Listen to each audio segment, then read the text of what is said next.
Good morning students. MA previous की class में जो पेपर हमें पढ़ना है वो है प्रॉब्लम ऑफ इंडियन फ़िलासफ़ी। इसमें हमें इंडियन फ़िलासफ़ी में जो हमारे 9 स्कूल्स हैं, उन 9 स्कूल्स में जो अलग अलग किस्म की समस्याएं हैं, जैसे मोक्ष की समस्या है, आत्मा के बारे में, ज्ञान के बारे में, कार्य कारण के बारे में, चेतना के बारे में, जगत के बारे में, परमाणु के बारे में, इस तरीके की तमाम समस्याओं पर हमें बातचीत करनी है। और इसमें भी कंपैरेटिव स्टडी हमको करनी है। जैसे अगर हमें कार्य कारण सिद्धांत देखना है तो हमें न्याय का कार्य कारण सिद्धांत भी देखना होगा, सांख्य का भी देखना होगा, शंकराचार्य उसके बारे में क्या कहते हैं ये भी हमको देखना होगा।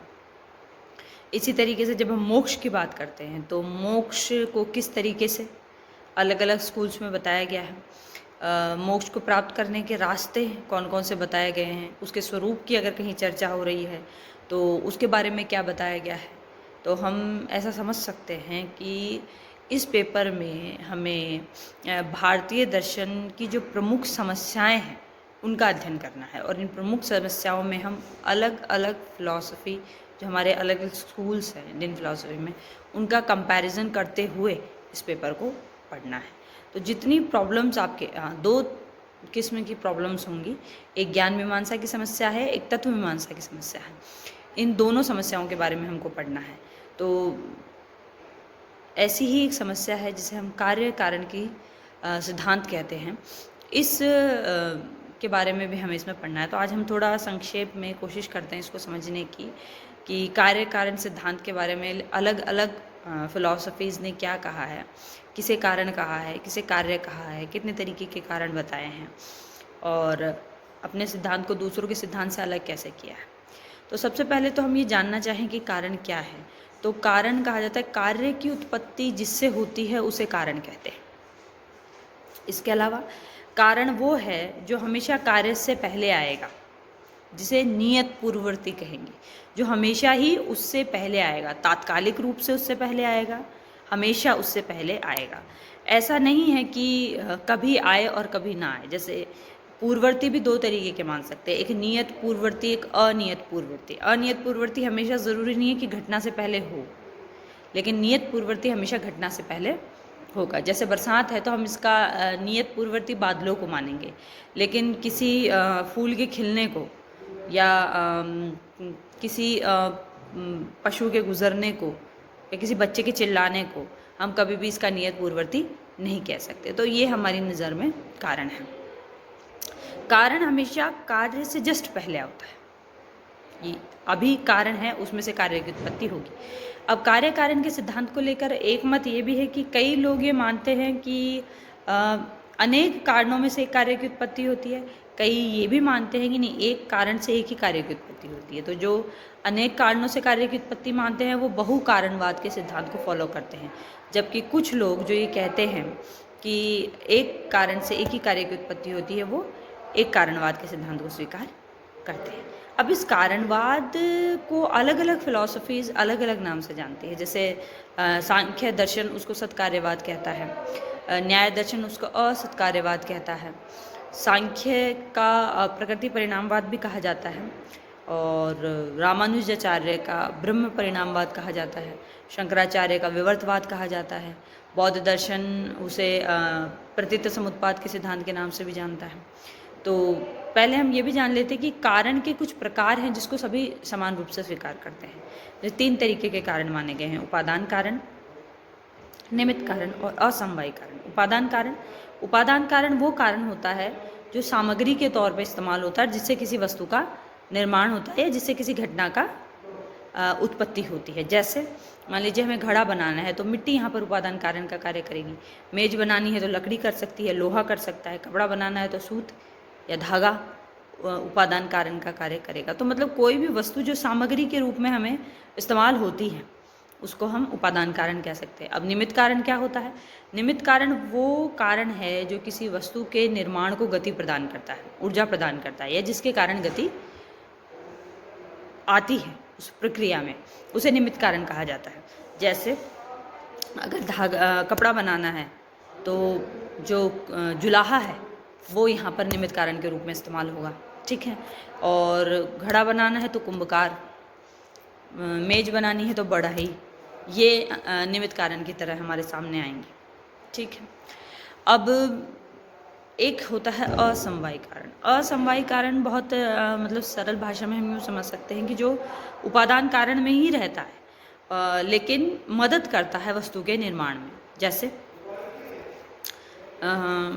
जो धागे हैं उनका आपस में जुड़ना या धागों का रंग, ये असमवायी कारण के रूप में समझे जाते हैं, ठीक है। इनसे वस्तु का निर्माण होता है। तो असमवायी कारण उपादान कारण में रहकर वस्तु के निर्माण में मदद करता है। अब हम थोड़ा ये देख लेते हैं कि इस कारणवाद के सिद्धांत को जो अलग अलग लोग स्वीकार करते हैं उसको कैसे मानते हैं। जैसे सबसे पहले हम ये कह सकते हैं कि कार्य कारण का सिद्धांत तो ये कहता है कि कोई भी कार्य कारण से उत्पन्न होता है, इसे तो सब स्वीकार करते हैं। अब एक प्रश्न बहुत महत्वपूर्ण है जिसका जवाब देने पर ये सभी स्कूल्स अलग अलग रास्ते पर चल पड़ते हैं। जैसे कि क्या कार्य उत्पत्ति से पहले कारण में रहता है? इसका सकारात्मक जवाब देकर सांख्य दर्शन सत्कार्यवाद को फॉलो करता है और न्याय दर्शन असत्कार्यवाद को फॉलो करता है। असत्कार्यवाद अ प्लस सत प्लस कार्य प्लस वाद, मतलब अ नहीं, सत मतलब एग्जिस्ट करना, कार्य मतलब इफेक्ट, कार्य जो घटना है, और वाद यानी विचार, मतलब ऐसा विचार जो ये मानता है कि कार्य उत्पत्ति से पहले कारण में नहीं रहता, वो असत्कार्यवाद है। सत्कार्यवाद सिद्धांत जो सत प्लस कार्य प्लस वाद जो स्वीकार करता है कि कार्य उत्पत्ति से पहले कारण में रहता है, ये सत्कार्यवाद की थ्योरी कहलाती है। अब ये जो सत्कार्यवाद है इसको भी फिर दो भागों में बांट दिया जाता है। एक और प्रश्न हमारे सामने आता है कि क्या कारण पूरी तरीके से कार्य में बदल जाता है? क्या पूरी तरीके से कारण कार्य में रूपांतरित हो जाता है? तो इसका सकारात्मक जवाब देते हैं वापस सांख्य और प्रकृति परिणामवाद को फॉलो करते हैं, और रामानुज का ब्रह्म परिणामवाद कहलाता है। जबकि शंकराचार्य ये कहता है कि जो कार्य है वो कारण का पूर्ण रूपेण रूपांतरण न होकर एक ऐसा बदलाव है जो अवास्तविक है, मतलब हमें कारण कार्य में रूपांतरित होता हुआ दिखता है, असल में कारण कार्य में रूपांतरित नहीं होता। जैसे वो ये कहता है कि सोने की जो धातु है वो हमें कंगन में रूपांतरित होते हुए दिखती है लेकिन असल में वो सोना है। इसे एग्जाम्पल से वो ये कहना चाहता है कि जैसे ब्रह्म है वो हमें जगत में परिवर्तित होता हुआ दिखता है लेकिन वो जगत में परिवर्तित नहीं होता, क्योंकि हम जानते हैं शंकराचार्य ने जगत को मिथ्या कहा है।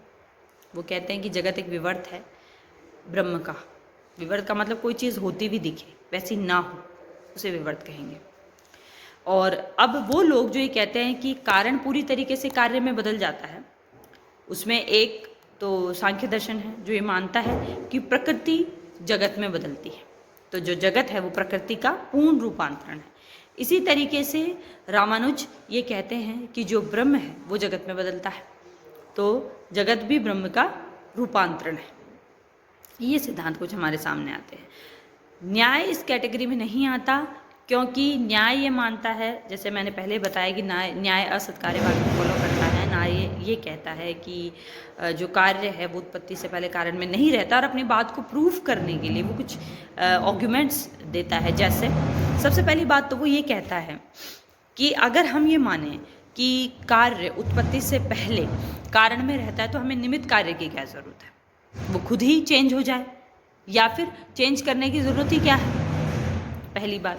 दूसरी बात वो ये कहता है कि जब भी किसी कार्य की उत्पत्ति होती है तो हम ये कहते हैं कि कार्य उत्पन्न हुआ, तो वो कहते हैं कि हमें इस तरीके की शब्दों की ज़रूरत क्यों पड़ती है अगर कार्य उत्पत्ति से पहले कारण में ही रहता है। लेकिन हम दोनों के लिए, लेकिन इस तरह कहना कि नए कार्य का उद्भव हुआ, ये सिद्ध करता है कि कार्य उत्पत्ति से पहले कारण में नहीं रहता। इसीलिए न्याय के सिद्धांत को आरंभवाद भी कहते हैं, क्योंकि न्याय ये मानता है कि कार्य का उत्पन्न होना एक नया आरंभ है, उससे पहले वो प्रत्यक्ष या अप्रत्यक्ष रूप से किसी भी रूप से किसमें कारण में नहीं रहता। इसलिए इस न्याय के कार्यकारण के सिद्धांत को असत्कार्यवाद के साथ साथ आरंभवाद भी कहा जाता है। एक तर्क वो ये देता है कि अगर कार्य उत्पत्ति से पहले कारण में ही रहता तो हम दोनों के लिए अलग अलग शब्द का इस्तेमाल क्यों करते हैं।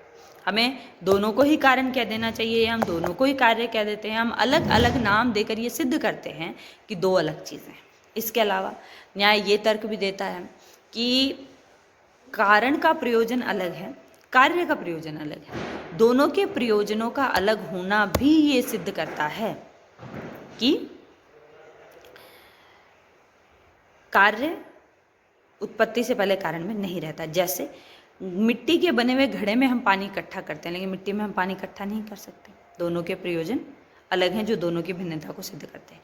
एक बात वो ये कहते हैं कि दोनों के आकार में भी फर्क है, दोनों के आकार में फर्क होना भी ये सिद्ध करता है कि कार्य कारण से अलग होता है। तो इस तरीके से हमने ये देखा आज कि न्याय के हिसाब से असत कार्यवाद ज़्यादा सही है, वो इसके लिए तर्क देता है। हालांकि इसके ही विपक्ष में सांख्य दर्शन तर्क देता है, जिसे हम कल की क्लास में देखेंगे और कोशिश करेंगे कि हमारा कार्य कारण का सिद्धांत कल कंप्लीट हो जाए। थैंक्स।